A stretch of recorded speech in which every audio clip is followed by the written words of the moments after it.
দীর্ঘ বাট রয়েছে যেখানে একই সাথে 5টি জাহাজের মালামাল ওঠানামার কাজ করতে পারে এবং যে কাজ ফ্যাসিলিটিস হিসাবে রয়েছে 26 একর জায়গার উপরে উন্নত প্রযুক্তি সম্বলিত ওয়ার্ড।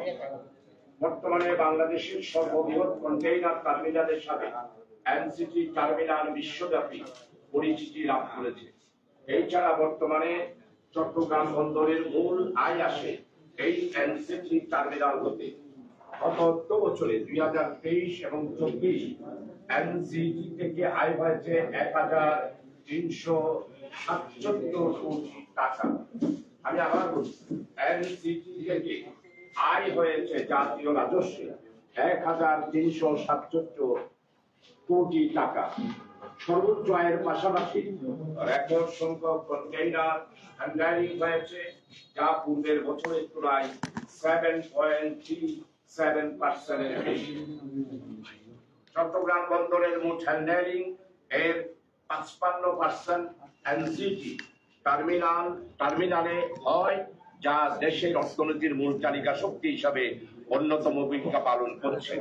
চট্টগ্রাম বন্দরের এই new marine container terminal NCT চালু হওয়ার পর এই টার্মিনালকে আধুনিক টার্মিনালে রূপান্তরিত করার জন্য চট্টগ্রাম বন্দর নিজস্ব অর্থায়নে প্রায় 2000 কোটি টাকা ব্যয়ে অত্যাধুনিক উন্নত মানের বিশ্বের সাথে অন্যান্য বন্দরের তাল মিলিয়ে নতুন যন্ত্রপাতি ক্রয় করা হয়েছে বিভিন্ন দেশ থেকে, যার বর্তমান বাজার মূল্য 5000 কোটি টাকা। বর্তমানে এই টার্মিনালে কোনো প্রকার বিনিয়োগের প্রয়োজন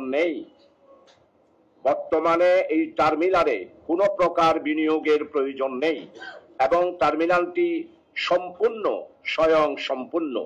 এই টার্মিনালের মাধ্যমে চট্টগ্রাম বন্দর বিশাল রাজস্ব আয় করেছে। আমার সম্মানিত প্রিয় সাংবাদিক বন্ধুগণ, আমরা জানতে পেরেছি এনসিটি টার্মিনালের ধারণ ক্ষমতা 1.1 মিলিয়ন TEUs।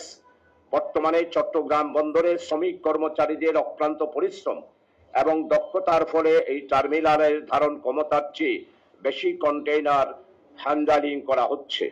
বর্তমান বন্দরের এই টার্মিনালে বিভিন্ন শ্রেণীর পেশার 4 থেকে 5 হাজার আমাদের বাংলাদেশের বিভিন্ন স্থান থেকে দক্ষ কর্মকর্তা, দক্ষ শ্রমিক কর্মচারী, বিশেষ করে বিদেশ থেকে ট্রেনিং প্রাপ্ত 2002, 3, 4 বিভিন্ন ট্রেনিং প্রাপ্ত 24 ঘন্টায় 7 দিন অক্লান্ত এবং অবিরাম ভাবে এখানে কাজ হয়ে থাকে।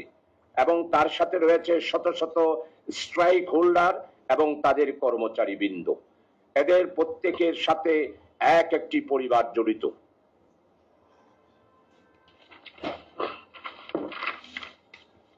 আমার প্রিয় সাংবাদিক বন্ধুরা, বর্তমানে এই চালু টার্মিনাল নিয়ে গভীর ষড়যন্ত্র চলছে বলে আমরা জেনেছি। আপনারা জানেন, বিগত স্বৈরাচার পতিত শেখ হাসিনা সরকারের বেসরকারি শিল্প বিনিয়োগ উপদেষ্টা সালমান রহমান, যিনি এখন দেশে নেই, তার ব্যাপারে এখন গ্রেপ্তার আছে। উনার বিভিন্ন বিনিয়োগ, আর্থিক অবৈধ লেনদেন, ব্যাংক থেকে বিভিন্নভাবে অবৈধ টাকা উত্তোলন, এই সব কিছু এখন সরকারের নজরে এগুলো পড়েছে। চালুকৃত ও রাজস্ব খাতের মূল চালিকা শক্তি এনসিটি টার্মিনালের উপর দেশের অন্যতম অর্থ পাচারকারী শেখ পরিবারের প্রধান উপদেষ্টা যোগানদাতা সালমান এফ রহমান ব্যাংক সহ দেশের লাভজনক সকল প্রতিষ্ঠান ধ্বংস করে সর্বশেষ এনসিটি টার্মিনাল বিদেশিদের হাতে তুলে দেওয়ার জন্য জোরালো পদক্ষেপ গ্রহণ করে। সেই পদ্ধতিতে চট্টগ্রাম বন্দরের নিজস্ব অর্থায়নে তৈরিকৃত পতেঙ্গা কন্টেইনার টার্মিনাল দিয়ে দেওয়া হয়েছে। সেই একই পদ্ধতিতে এনসিটি টার্মিনালেরও বিদেশের হাতে তুলে দেওয়ার গভীর চক্রান্ত বর্তমানে চলছে। যদিও জুলাইয়ের এই ছাত্র জনতার গণ অভ্যুত্থান না হতো, তাহলে এতদিনেই এই এনসিটি টার্মিনালটি বিদেশিদের হাতে চলে যেত। কিন্তু ফ্যাসিস্ট সরকারের পালিয়ে গেলেও সরকারের বিভিন্ন স্থানে গাপটি মেরে থাকা ফ্যাসিস্ট সরকারের লোকজন বর্তমান সরকারকে বিভ্রান্তিমূলক বিভিন্ন তথ্য দিয়ে দেশের রাজস্ব খাত শেষ করার জন্য, এই দেশের সার্বভৌমত্বের উপর আঘাত হানার জন্য এনসিটি টার্মিনালকে বিদেশি প্রতিষ্ঠান ডিপি ওয়ার্ল্ডকে স্থানান্তর করার জন্য প্রচেষ্টা চালিয়ে যাচ্ছে।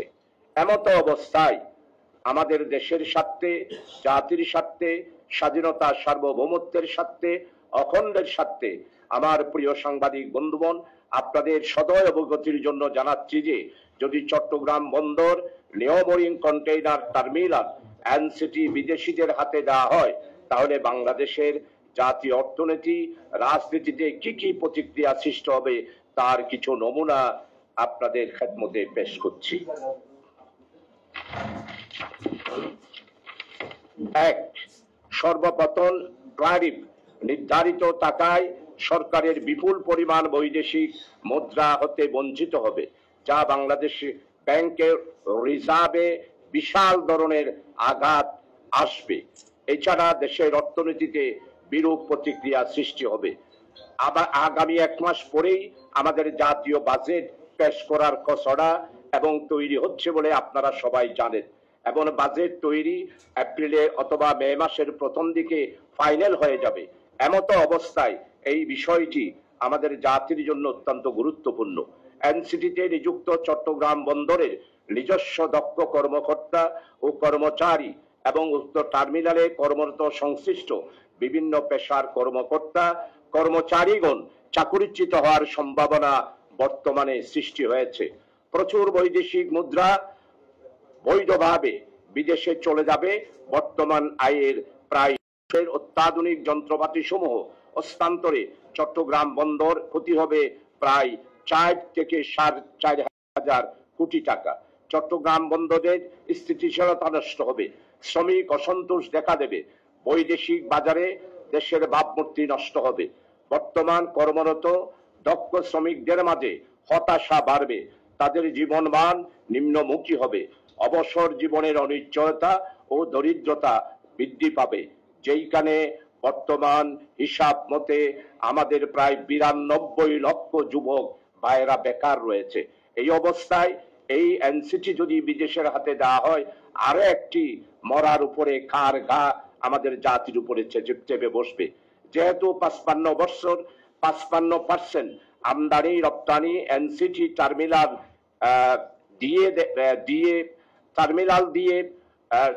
দিয়ে হয়ে থাকে, চট্টগ্রাম বন্দর তথা বাংলাদেশে এর বিকল্প ব্যবস্থা না থাকায় যেই কোনো সময় চ্যালেঞ্জ তৈরি হলে বিপর্যয় দেখা দিতে পারে, ঘটতে পারে।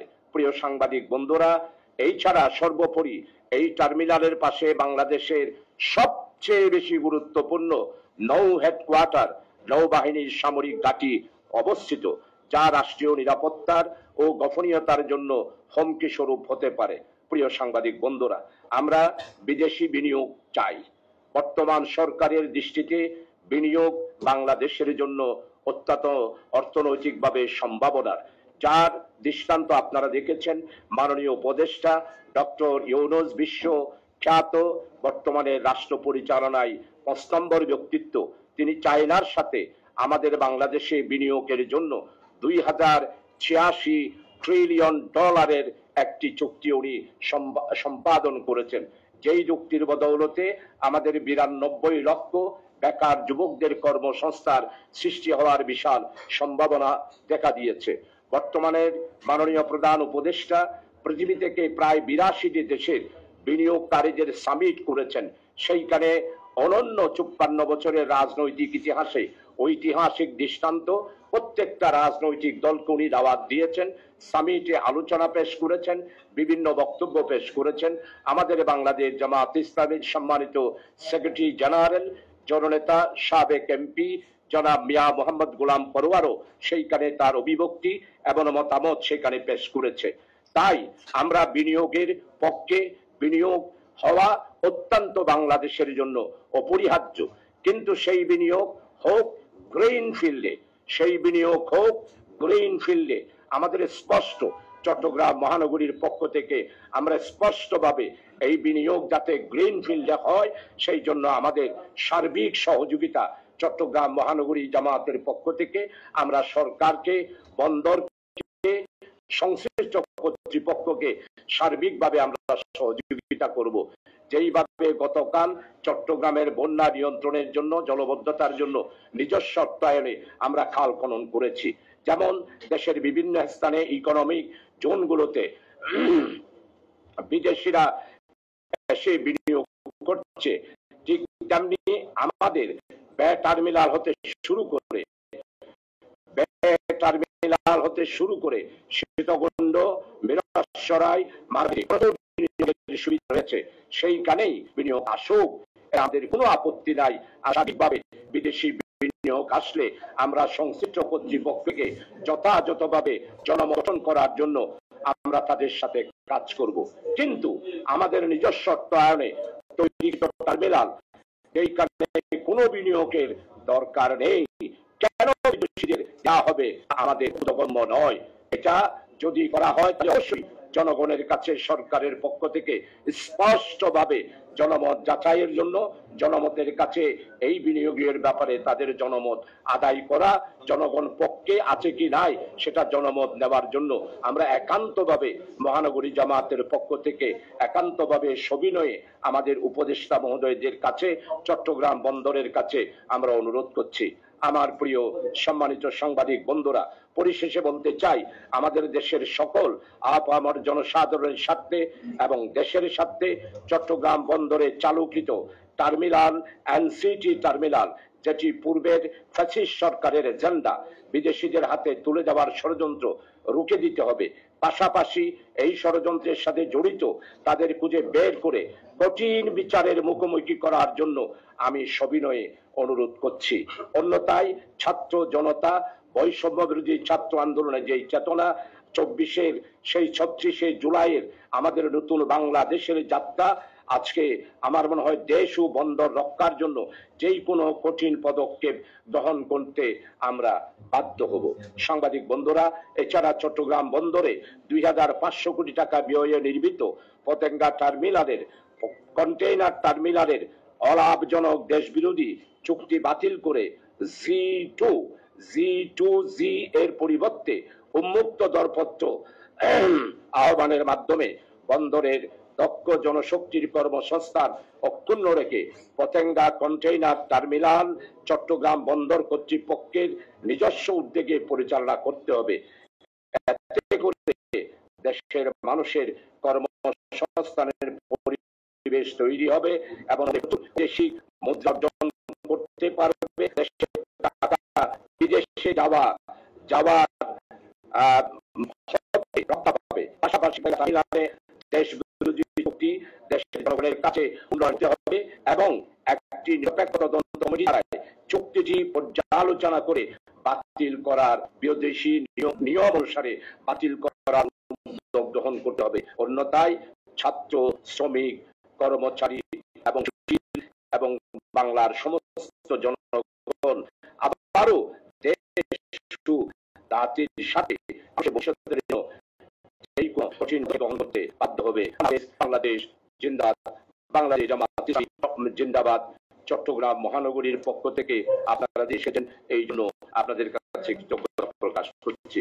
আজকের সাংবাদিক সম্মেলনে আমাদের সাথে যারা রয়েছেন, বিশেষ করে আপনারা যারা এসেছেন তাদের ধন্যবাদ জানাই। আমার সাথে যারা আছেন আমাদের চট্টগ্রাম মহানগরীর সম্মানিত পরিবেশবিদ পাশে আছেন অ্যাসিস্ট্যান্ট সেক্রেটারি আছেন, পাশে আমাদের এইবারে ইনশাআল্লাহ চট্টগ্রাম থেকে আমরা করেছি, দেখেন না পাল মেম্বার মতো হয়ে গেছে টুপি, তারপরে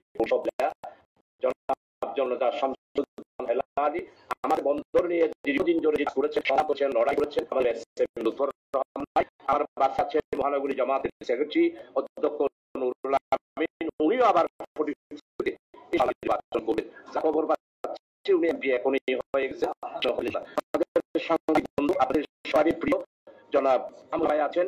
আমাদের চট্টগ্রাম নয়, জামাত ইসলামীর পক্ষ থেকে আমরা আমাদের চিকিৎসক জগতের অন্যতম পুরুধা জনাব ডাক্তার ফজলুর রহমান সাহেব, ডক্টর এম ফজলুল হক সাহেব, সম্মানিত অ্যাসিস্ট্যান্ট সেক্রেটারি, সাবেক ছাত্ররা, বিশিষ্ট রাজনীতি, হাটহাজারের মুর্শেদুল ইসলাম চৌধুরী সাহেব, সম্মানিত অ্যাসিস্ট্যান্ট সেক্রেটারি মোহাম্মদ এর কাছে আমাদের সাথে আমি আমাদের সম্মানিত শফিউল আলম ভাই, সাবেক কাউন্সিলর চট্টগ্রাম 11-তে, উনি এবারে যে ধাক্কা দেবেন সব কাজ হয়ে যাবে ইনশাআল্লাহ।